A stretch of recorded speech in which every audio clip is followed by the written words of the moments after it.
ಚೆನ್ನಾಗಿದೆ, expectation reach ಆಯಿತು. ಅಂದ್ಕೊಂಡಿರಲಿಲ್ಲ ಎಷ್ಟು ಚೆನ್ನಾಗಿರುತ್ತೆ ಅಂತ. ಎಲ್ಲೂ ಬೋರ್ ಹೊಡಿಸಲಿಲ್ಲ, ಒಂದು ಸೆಕೆಂಡು ಬೋರ್ ಹೊಡಿಸಲಿಲ್ಲ. ಧ್ರುವ ಸರ್ಜಾ ಅವ್ರ ಆ್ಯಕ್ಟಿಂಗ್ ಅಂದ್ರೆ ಅಲ್ಟಿಮೇಟ್ ಆಲ್ವೇಸ್. ಬಟ್ ಇದರಲ್ಲಿ ಸ್ವಲ್ಪ ರಗಡ್ ಆ್ಯಂಡ್ ಮಾಸ್ ಆಗಿದೆ. ಆ್ಯಕ್ಚುಲಿ ಮೊದಲು ಕಂಪೇರ್ ಮಾಡಿದರೆ ಇದು ತುಂಬ ಮಾಸ್ ಆಗಿದೆ, ಸೂಪರ್ ಆಗಿದೆ. ಮ್ಯೂಸಿಕ್ ಹೇಗಿದೆ ಮತ್ತು ಸಾಂಗ್ಸ್ ಅಂದರೂ ಎಲ್ಲ ಚೆನ್ನಾಗಿದೆ, ಸೂಪರ್, ಎಲ್ಲೂ ಬೋರ್ ಹೊಡಿಸಲಿಲ್ಲ. ಆ್ಯಕ್ಚುಲಿ ಪ್ಲೇಸು ಕರೆಕ್ಟಾಗಿ ಮಾಡಿದ್ದಾರೆ ಎಲ್ಲ ಸಾಂಗ್ಸು.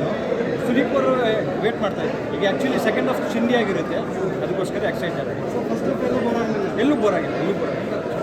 ಸಾಂಗ್ಸ್ ಅಂದರೂ ಎಲ್ಲನೂ ಅಲ್ಟಿಮೇಟ್ ಆಗಿದೆ. ಆಡಿಯನ್ಸ್ ಏನು ಅಂತಾರೆ? ಆಡಿಯನ್ಸ್ ಎಲ್ಲರೂ ಬಂದು ನೋಡಿ, ಕನ್ನಡ ಮೂವೀಸ್ ಬೆಳೆಸ್ಬೇಕು. ಆ್ಯಕ್ಚುಲಿ ಇದೇ ದೊಡ್ಡ ಮೂವಿ ಇವಾಗ, ಸ್ಟಾರ್ಸ್ ಯಾವುದೋ ಮೂವಿ ಅಲ್ವಾ.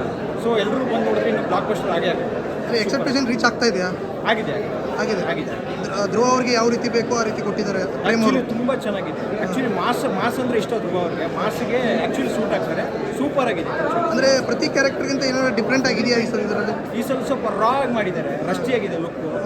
ಫುಲ್ ಬ್ಲಡ್ ಶೆಡ್ ಅಲ್ವಾ. ಆ್ಯಕ್ಚುಲಿ ಎ ರೇಟೆಡ್ ಮೂವಿ ಇದು, 18+ ಅಲೋಡ್ ಅಲ್ವಾ. ಸೊ ಚೆನ್ನಾಗಿದೆ, ತುಂಬ ಚೆನ್ನಾಗಿದೆ. ಅಂದರೆ ಡೈಲಾಗ್ಗಳಾಗಿರ್ಬೋದು, ಬರೆಯೋ ರೀತಿ ಅದೆಲ್ಲ. ಆ್ಯಕ್ಚುಲಿ ಸೆಕೆಂಡ್ ಹಾಫಲ್ಲಿ ಇನ್ನೂ ಡೈಲಾಗ್ಸ್ ಇದೆ. ಫಸ್ಟ್ ಹಾಫಲ್ಲಿ ಇನ್ನೂ ಅಷ್ಟಿಲ್ಲ dialogues. Second half sir wait ಮಾಡ್ತಾ ಇದ್ದೀನಿ. Thank you.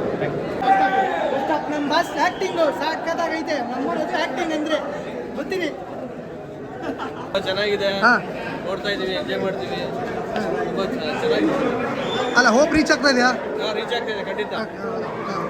ಏನು ಇಷ್ಟ ಆಯ್ತು? ಈ ಸಿನಿಮಾ KD ಸಿನಿಮಾದಲ್ಲಿ ಮೇಯ್ನ್ ಅಂತಂದರೆ ಫ್ರೆಂಡ್ಸ್ ಅವ್ರದ್ದು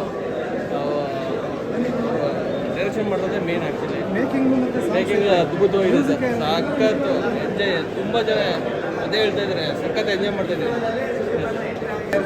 ಇಲ್ಲಿವರೆಗೂ ಮೈಂಡ್ ಬ್ಲೋಯಿಂಗ್ ಆಗಿದೆ, ಸಖತ್ತಾಗಿದೆ ಫಿಲಮ್. ಎಲ್ಲ ಬಂದ್ಬಿಟ್ಟು ಬಟ್ ಅದು ಸೆಕೆಂಡ್ ಹಾಫಲ್ಲಿ ಇಟ್ಟಿದ್ದಾರೆ. May be waiting for that.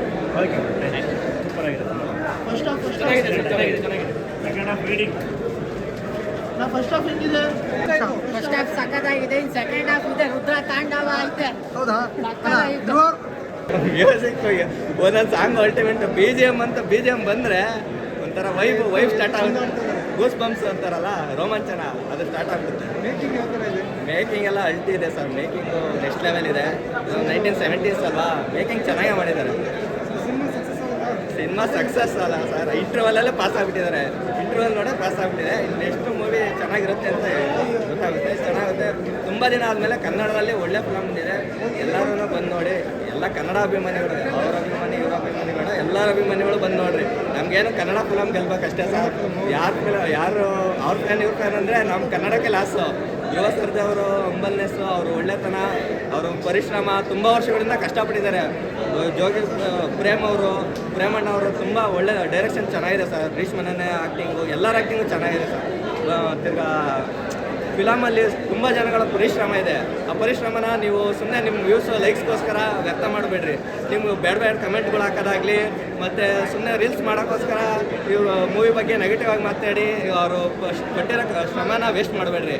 ತುಂಬ ದಿನ ಆದಮೇಲೆ ಕನ್ನಡದಲ್ಲಿ ಒಳ್ಳೆ ಸಿನಿಮಾ ಬಂದಿದೆ. ಬಂದು ಎಲ್ಲರೂ ನೋಡಿ. ನೋಡೋಕ್ಕಾಗಲಿಲ್ಲ ಸುಮ್ಮನೆ ಮನೇಲಿ ಇರಿ.